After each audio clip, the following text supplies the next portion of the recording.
ကိုချင်းတရားဟာစီးပွားဥစ္စာတိုးတက်ဖို့အတွက်များစွာအရေးပါတယ်လို့ဆိုတာကိုမြတ်စွာဘုရားကဒီတုတ်တံမှာခေါ်ထားပုံလေးကိုကြည့်စာပေကျမ်းမှာကိုချင်းတရားပြက်ပြားတယ်ဆိုတဲ့စကားလုံးကိုချင်းတရားဆိုတာဘာလဲသီလကိုပြောတာလောကမှာလူတွေမှာသီလဆိုတဲ့စီကံပြတ်သွားပြီဆိုရင်ဒီဆိုးကျိုးတွေဟာဟိုကဝင်လာဒီကဝင်လာဒီဘဝမှာလည်းဆိုးကျိုးတွေနဲ့နောက်ဘဝမှာလည်းပဲမကောင်းတဲ့ဘဝရောက်ရှိပြီးတော့အဲ့လိုသွားနိုင်တယ်ဒါကြောင့်မို့ဒီဘဝမှာလည်းမကြည့်ပွားဘူးနောက်ဘဝမှာလည်းမကြည့်ပွားဘူးအေးမြတ်စွာဘုရားကဒါကိုတတိပေးတဲ့အနေနဲ့ဟောတာနော်ကိုချင်းတရားပြက်ပြားလာပြီသီလပြက်ပြားလာပြီဆိုရင်ဘာဖြစ်ပဲဘာဖြစ်နိုင်တယ်လဲလူတယောက်တမန်အပြင်တော့ဘုရားဘာသာဝင်သူတော်စင်တွေကတွေ့ထင်ကြဒီဘဝကိုချင်းတရားမကောင်းတဲ့လူကနောက်ဘဝငရဲကြမယ်ဒီလောက်ပဲတွေးနော်အေးနောက်ဘဝငရဲကြမယ်ဆိုအခုမခံရသေးတော့တချို့ကသိပ်ပြီးတော့ဟိုခရီးမဆိုင်တဲ့သဘောမျိုးဖြစ်တယ်ဒီဘဝဒီကိုစံမယ်နောက်ဘဝနောက်ကိုခံမယ်ဆိုတဲ့အတွေးတွေနဲ့နောက်ဘဝဟာငါမဟုတ်ဘူးလို့ထင်ကောင်းထင်နေကြတယ်ပဲပေါ့တိုးတော့မြတ်စွာဘုရားဟောထားပုံကဒီဘဝကစပြီးပျက်စီးတယ်ဆိုတာတတိထားဖို့လို့နော်အဲ့တော့ကိုချင်းတရားပြက်ပြားလာတဲ့ပုဂ္ဂိုလ်တရားဟာနံပါတ်1ဖြစ်ပေါ်လာနိုင်တဲ့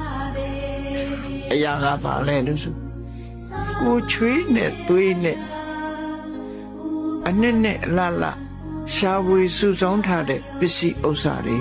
ပျက်စီးဆုံးရှုံးခြင်းနဲ့ကြုံရတယ်တဲ့ဒါနံပါတ်1ဆိုးကျိုးပဲနော်ဘလောက်ဟေးချမ်းသာကိုချင်းတရားပြက်ပြားသွားပြီဆိုရင်ကုန်တယ်ဒါကြောင့်မို့မြတ်စွာဘုရားလက်ထက်တုန်းကဗာရာဏသီကဂရေ80ကျွယ်ဝတဲ့တထေသားသူကိုယ်တိုင်ကဂရေ80ကျွယ်ဝတယ်သူ့ရဲ့ဇနီးဖြစ်တဲ့တထေသမီးကလည်းဂရေ80ကျွယ်ဝတယ်အဲ့ဒီဂရေ80ကျွယ်ဝတဲ့တထေသားနဲ့တထေသမီးအတူတူပေါင်းဆက်ပြီးသူတို့ပိုင်ဆိုင်တဲ့ပစ္စည်းဥစ္စာတွေဟာအလွန်များတော့တသက်တာမှာကုန်နိုင်စရာအကြောင်းမရှိဘူးသို့တော့တထေသားအသိဉာဏ်မရှိတဲ့အတွက်ကြောင့်အတော့စားအခစားသမားတွေနဲ့ပေါင်းမိပြီးသူတို့ရဲ့မြောက်ပင့်ပေးမှုလောကလူတွေဆိုတာမြောက်ပင့်ပေးတာပဲနော်ဝန်းရံကြတယ်ဆိုတာမြောက်ပြီးတော့ဝန်းရံကြတာဝိုင်းပြီးတော့လူတယောက်ပျက်စီးဖို့ဆိုရင်မြောက်ပေးတဲ့ပုဂ္ဂိုလ်တွေကအများကြီးဖြစ်လာအဲ့ဒါလူဖြစ်လာတဲ့အခါမှာကိုယ်ပိုင်ညာအသိမရှိတဲ့ပုဂ္ဂိုလ်ဟာကိုမြောက်လို့မြောက်မှန်းမသိဘူးကိုပစ္စည်းတွေစတင်ပြီးတော့သုံးတာဖြုံးတာစလုပ်တာဂရေ80ဟာတခဏအတွင်းမှာပဲတောက်လိုက်စားလိုက်သုံးလိုက်ဖြုံးလိုက်နေကုန်သွားတယ်ဇနီးဖြစ်တဲ့တထေသမီးရဲ့ပစ္စည်းတွေကိုလည်းပဲထိုနည်းအတိုင်းပဲသုံးလိုက်ဖြုံးလိုက်တာဂရေ80ကုန်သွားတယ်ပိုင်ဆိုင်တဲ့လေဟာကိုင်းကျွန်းနေလေလုံနေတဲ့ပုဂ္ဂိုလ်တွေကပြန်လီအနှံ့ခြင်းမရှိဘူးကျွေးတွေဆုံးနောက်ဆုံးကြတော့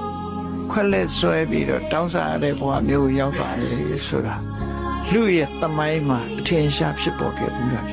ဒါဘာကြောင့်ဒီလိုဖြစ်သွားတော့ဆိုကိုချင်းတရားပြက်ပြားကိုချင်းတရားပြက်ပြားသွားတဲ့ပုဂ္ဂိုလ်ဟာဘလောက်ချမ်းသာနောက်ဆုံးမှာဆင်းရဲမွဲတွေ့သွားဒါကိုရည်ညွှန်းပြီးတော့မြတ်စွာဘုရားကဘယ်လိုဟောတော်ဆိုပမာဒာဓိကရဏမဟာတိဘောဂဇာနေကိစ္စနိကိစ္စတိကိုချင်းတရားပြက်ပြားသွားလို့ရှိရင်တဲ့မူရည်တောက်စားအသိဉာဏ်နဲ့ကင်းမဲ့သွားသည့်ကြောင့်ကိုပိုင်ဆိုင်တဲ့ကြီးမားတဲ့စီစဉ်ဥစ္စာတွေဟာပြက်ပြားဆုံးရှုံးသွားနိုင်တယ်ဒါတတိပေးလိုက်တဲ့အဲ့တော့စီးပွားပြက်နိုင်တယ်လို့ဒီလိုဆိုလိုတာပဲဘလို့ချမ်းသာစီးပွားပြက်သွားနိုင်တယ်ကိုချင်းတရားပြက်ပြီးဆိုရင်စီးပွားပြက်နိုင်တယ်ဒါကိုတတိထားရမှာဖြစ်တယ်နောက်ဘဝမှာငရဲကြမှာမဟုတ်ဘူးအခုဘဝမှာပဲစီးပွားပြက်သွားတယ်ဒါကြောင့်မို့ကိုချင်းတရားမပြက်ပြအောင်ထိန်းသိမ်းဆောင်ရှောက်ဒါဖြင့်ကိုချင်းတရားပြည့်စုံတဲ့ပုဂ္ဂိုလ်တွေကြပါဖြစ်ကိုချင်းတရားရှိတဲ့ပုဂ္ဂိုလ်တွေကတ သူများလို့ကိုကျင်တရားပြပြပြီးမူရလောင်းကစားနေတာမလုပ်သည့်အတွက်ကြောင့်စီးပွားဥစ္စာတွေတီထန်တိုးတက်များပြားပြီးချမ်းသာတယ်ချမ်းသာတယ်လို့ဒီလိုဆိုလိုတာပဲပြန်အားဖြင့်ဒါကြောင့်မို့ကိုကျင်တရားနဲ့ပြည့်စုံတဲ့ပုဂ္ဂိုလ်ကချမ်းသာပြီးကိုကျင်တရားပြပြတဲ့ပုဂ္ဂိုလ်ရဲ့အကျိုးအပြစ်ကဆိုးကျိုးကရှားပွေစုဆောင်းထားတဲ့ပစ္စည်းဥစ္စာတွေဆုံးရှုံးပျက်စီးလက်လွတ်သွားခြင်းပဲဖြစ်တယ်